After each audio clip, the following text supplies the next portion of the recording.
Epstein ಬಂದ್ಬಿಟ್ಟಿದೀವಿ, ಅದರಿಂದ war ಎಲ್ಲ ಆಗ್ತದೆ ಅಂತ ಇದಾರೆ. But before the war let's talk about basic. POCSO act ಅಂದ್ರೆ ಏನು, ಏನೇನು ಎಲ್ಲರೂ ತಿಳ್ಕೊಬೇಕು ಜನರಲ್ ಆಗಿ.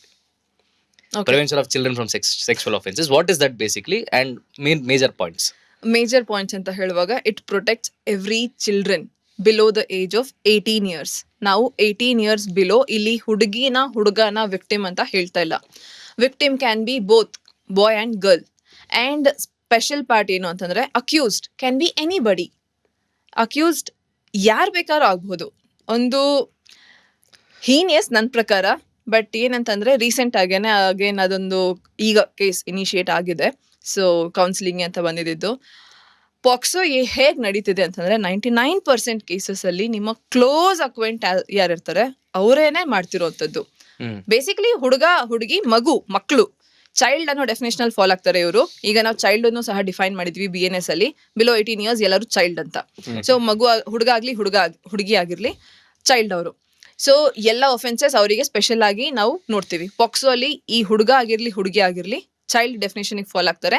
ಆ್ಯಂಡ್ ಇವ್ರ ಅಗೇನ್ಸ್ಟ್ ಯಾವುದೇ ರೀತಿ ಸೆಕ್ಷುವಲ್ ನೀವು ಪೋರ್ನೋಗ್ರಫಿ ತೋರಿಸೋದಾಗಿರಬಹುದು ಅಥವಾ ಎನಿ ಸೆಕ್ಷುವಲ್ ಆ್ಯಕ್ಟ್ ಅಂತ ಬರುವಾಗ ಹರಾಸ್ಮೆಂಟ್ ನಡೀತಿದೆ ಅಂತ ಹೇಳುವಾಗ ಇಟ್ ಈಸ್ ಆಲ್ ಪನಿಷ್ಮೆಂಟ್ ಇದೆ, ಸಿವಿಯರ್ಲಿ ಪನಿಷ್ಡ್ ಇದೆ ಪ್ರತಿಯೊಂದು ಒಫೆನ್ಸಸ್ಸಿಗೆ.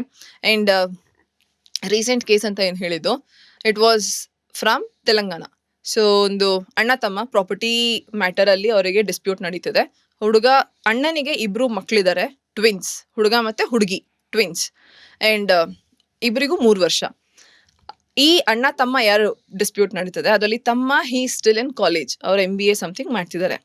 ಒಂದಿನ ತಾಯಿ ಯಾರು ಅಣ್ಣನ ಹೆಂಡತಿ ಇದ್ದಾರೆ ಅವ್ರಿಗೆ ಗೊತ್ತಾಗತ್ತೆ ದ್ಯಾಟ್ 2 ಮಕ್ಳೇನಿದ್ದಾರೆ ಈ ಪ್ರಾಪರ್ಟಿ ಡಿಸ್ಪ್ಯೂಟಲ್ಲಿ ಆ ಕಾಲೇಜ್ಗೆ ಹೋಗ್ತಿರೋ ಅಂತ ಬೇಸಿಕ್ಲಿ ಚಿಕ್ಕಪ್ಪನೇ ಆಗಬೇಕು, ಇನ್ನೇನಿಲ್ಲ, ರೈಟ್?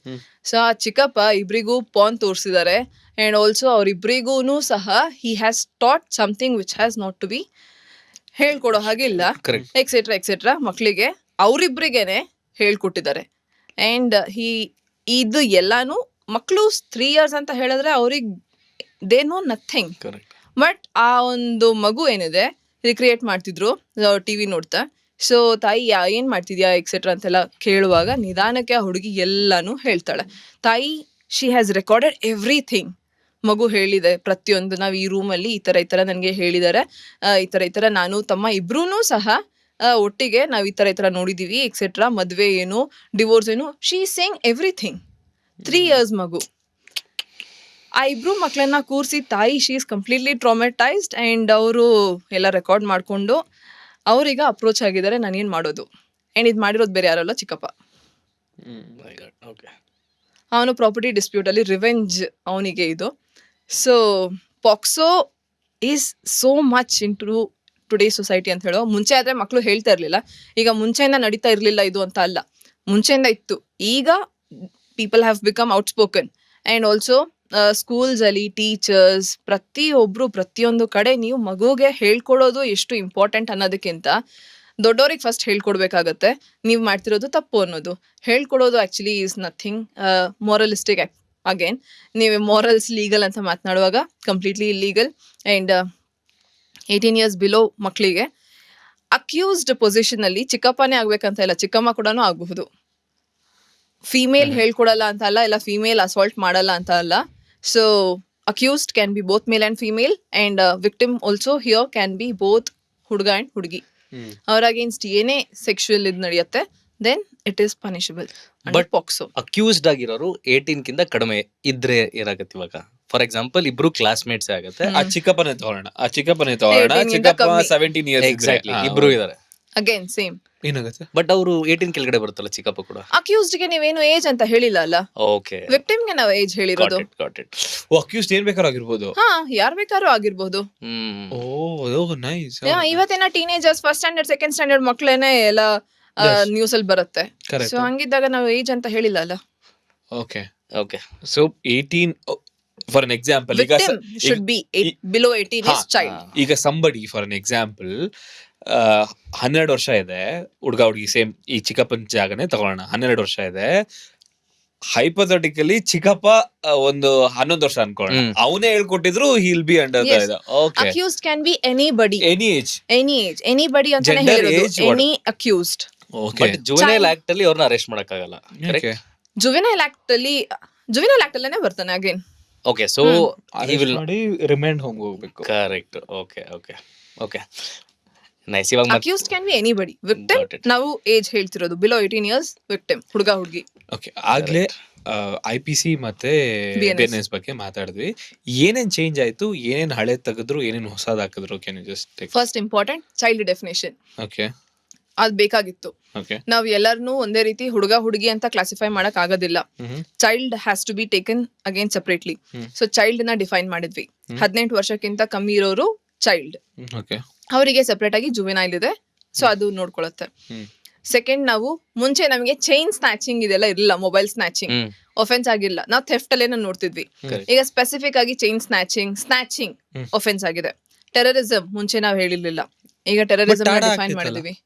ಬಟ್ ಈಗ ಟೆರರಿಸಂ ನಾವು IPC ಅಲ್ಲಿನೂ ಸಹ ಡಿಫೈನ್ ಮಾಡಿ BNS ಅಲ್ಲಿ BNS ಅಲ್ಲಿ ಡಿಫೈನ್ ಮಾಡಿದೀವಿ.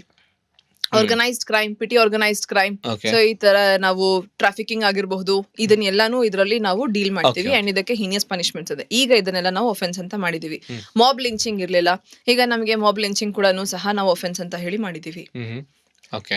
ಸೊ ಈಗ coming back to mob lynching ಬಗ್ಗೆ ಮಾತಾಡ್ತಿರ್ಬೇಕಾದ್ರೆ, ಮೊನ್ನೆ ಡೆಲ್ಲಿಲಿ ಒಂದು ಹೋಲಿ ಇನ್ಸಿಡೆಂಟ್ ಆಯ್ತು. ಹೋಲಿ ಇನ್ಸಿಡೆಂಟ್ ಆಯ್ತು. ಇಫ್ ಯು ರಿಮೆಂಬರ್, ಒಂದು ಮಗು ಬಲೂನ್ ಎಸೆಯುತ್ತೆ, ಅದು ಬಂದು ಕೆಳಗಡೆ ಬೀಳುತ್ತೆ, ಒಬ್ರು ಮುಸ್ಲಿಂ ಮಹಿಳೆ ಮೇಲೆ ಬೀಳುತ್ತೆ. ನೆಕ್ಸ್ಟ್ ದಿನ ಬೆಳಿಗ್ಗೆ ಅವತ್ ನೈಟೇ ಅವ್ರ ಮನೆಯ ಒಬ್ಬ ಹುಡುಗನ್ನ ಕೊಲೆ ಮಾಡ್ತಾರೆ. ಯಾರು? ಈ ಫ್ಯಾಮಿಲಿ, ಮುಸ್ಲಿಂ ಫ್ಯಾಮಿಲಿ ಅವರು.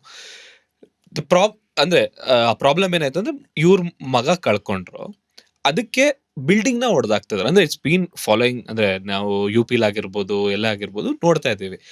ಲೀಗಲಿ ಎಷ್ಟು ಕರೆಕ್ಟ್? ಯಾರೋ ಮಿಸ್ಟೇಕ್ ಮಾಡಿದ್ರು ಅಂತಂದ್ರೆ ಒಬ್ರು ಮನೆಯನ್ನ ಬೀಳ್ಸೋದು ಎಷ್ಟು ಕರೆಕ್ಟ್? ನಾಳೆ ಅವ್ರಿಗೆ ಕಂಪ್ಲೀಟ್ಲಿ ತಪ್ಪು. ನೀವ್ ಅದೇ ಕೇಳಿದ್, ಈಗ UPL ನಡೀತಿದೆ bulldozer case. Basically bulldozer. So completely ತಪ್ಪು. ಈಗ ಮನೆಯಲ್ಲಿ ಒಬ್ಬ ವ್ಯಕ್ತಿ ಮರ್ಡರರ್ ಇದ್ದಾನೆ ಅಂತಂದ್ ಮಾತ್ರಕ್ಕೆ ಆ ಮನೆಯಲ್ಲಿ ಇನ್ನೊಂದು 15 ಜನ ಇರಬಹುದು, ಹಿಸ್ ಫ್ಯಾಮಿಲಿ. ಅವರೆಲ್ಲರೂ ತಪ್ಪು ಮಾಡಿದ್ರು ಅಂತ ಅಲ್ಲ. So ನೀವೊಂದು ಇಟ್ಕೊಳ್ಳೋಣ, ಓಕೆ, ಎಲ್ಲರೂ ಸೇರ್ಕೊಂಡೆ ಮಾಡಿದ್ರು ಅಂತ ಅನ್ಕೊಳ್ಳೋಣ. ಬಟ್ ಮನೆ ಬೀಳ್ಸೋದು is nowhere return as a punishment, right? I mean ಅದನ್ನ ನಾವು ಎಲ್ಲೂನು ಇದು ಈಗ ಹೊಸದಾಗಿ ಒಂದು ಪನಿಷ್ಮೆಂಟ್ ಅನ್ನ ಆಡ್ ಮಾಡಿದೀವಿ, ಕಮ್ಯುನಿಟಿ ಸರ್ವಿಸ್ ಅಂತ.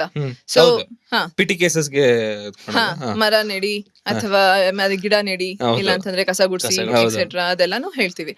ಬಟ್ ಮನೆ ಬೀಳ್ಸೋದು, ಡೆಮಾಲಿಷನ್ ಅನ್ನೋದನ್ನ ಎಲ್ಲೂ ಹೇಳಿಲ್ಲ ನಾವು. ಸೊ ನೀವು ಯಾವ್ದೇ ಒಂದು ತಪ್ಪು ಆಯ್ತು ಅಂತ ಹೇಳಿದ ತಕ್ಷಣ ಆರ್ಬಿಟ್ರರಿಲಿ ನಾವು ಐ ಮೀನ್ ಇಷ್ಟ ಬಂದಂಗೆ ಬಂದು ಮನೆ ಬೀಳ್ಸ್ಬಿಡೋದು ಇಸ್ ನಾಟ್ ರೈಟ್. ರೈಟ್ ಅಲ್ವಾ? ರೈಟ್ ಅಲ್ಲ. ಈಗ ನಾಳೆ ದಿನ ಆ ಮನೆಯವರು ಗವರ್ಮೆಂಟ್ ಮೇಲೆ ಕೇಸ್ ಹಾಕ್ಬೋದಾ? ಹೌದು.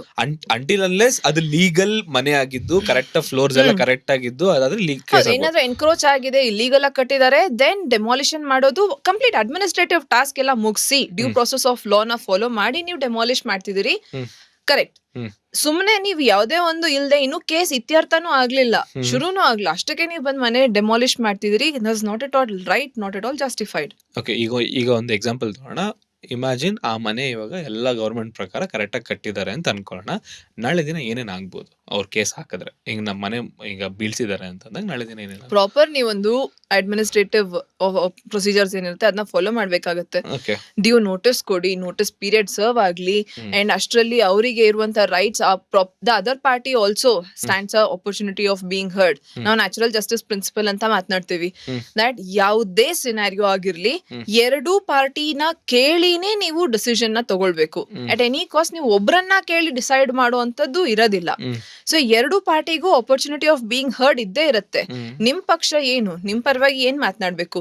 ಇನ್ಫ್ಯಾಕ್ಟ್ ನಾವೀಗ ಅಗೇನ್ ಒಂದು ಡಿಬೇಟ್ ರೈಸ್ ಆಗುತ್ತೆ, ಏನಂತಂದ್ರೆ ಕಸಬ್ಗುನು ಸಹ ಲಾಯರ್ ನ ಇಟ್ಟಿದ್ರಿ, ಕೋಲ್ಕತ್ತಾ ರೇಪ್ ಕೇಸಲ್ಲೂ ನೀವು ಲಾಯರ್ ನ ಇಟ್ಟಿದ್ದೀರಿ, ಎಕ್ಸೆಟ್ರಾ. ದಟ್ ಈಸ್ ಬಿಕಾಸ್ ಈ ನಮ್ಮ ನ್ಯಾಚುರಲ್ ಜಸ್ಟಿಸ್ ಪ್ರಿನ್ಸಿಪಲ್ ಯಾರು ರೆಪ್ರೆಸೆಂಟ್ ಮಾಡ್ತಾರೆ, ಅವರದ್ದು ಒಂದು ಪಾಯಿಂಟ್ ಇಡ್ಲೇಬೇಕು. And it is not for the sake that ಅವ್ರೇನೋ ಇನ್ನಸೆಂಟ್ ಅದನ್ನ ಪ್ರೂವ್ ಮಾಡ್ತೀವಿ ಅಂತ ಅಲ್ಲ. ಅವನಿಗೆ ಪನಿಷ್ಮೆಂಟ್ ಆಗ್ಬೇಕು ಅಂತಂದ್ರೂ ಈ ಅಡ್ವೊಕೇಟ್ ಕಡೆಯಿಂದಾನೇ ಆಗ್ಬೇಕು. If there is no advocate to represent, then ನಮ್ಮ ಪ್ರಿನ್ಸಿಪಲ್ಸ್, ನಮ್ಮ ಜ್ಯೂರಿಸ್ಪ್ರುಡೆನ್ಸ್ ಅಂತ ನಾವೇನು ನಮ್ಮ ಒಂದು ಲೀಗಲ್ ಸಿಸ್ಟಮ್ ಇದೆ, ಇಟ್ಸ್ ಅ ಫೇಲಿಯರ್. ಸೊ ಅವನಿಗೆ ಒಂದು ರೆಪ್ರೆಸೆಂಟೇಷನ್ ಕೊಡ್ತಿರೋದು ಇಟ್ಸ್ ನಾಟ್ ಜಸ್ಟ್ ಅವನ್ನ ಜಸ್ಟಿಫೈ ಮಾಡ್ಕೊಳ್ತೀವಿ ಅಂತ ಅಲ್ಲ, ಅವನನ್ನ ನಾವು ಸರಿಯಾದಂತ ಪನಿಷ್ಮೆಂಟ್ ಕೊಡ್ಸೋದಕ್ಕೂ ಅಡ್ವೊಕೇಟ್ ಬೇಕು.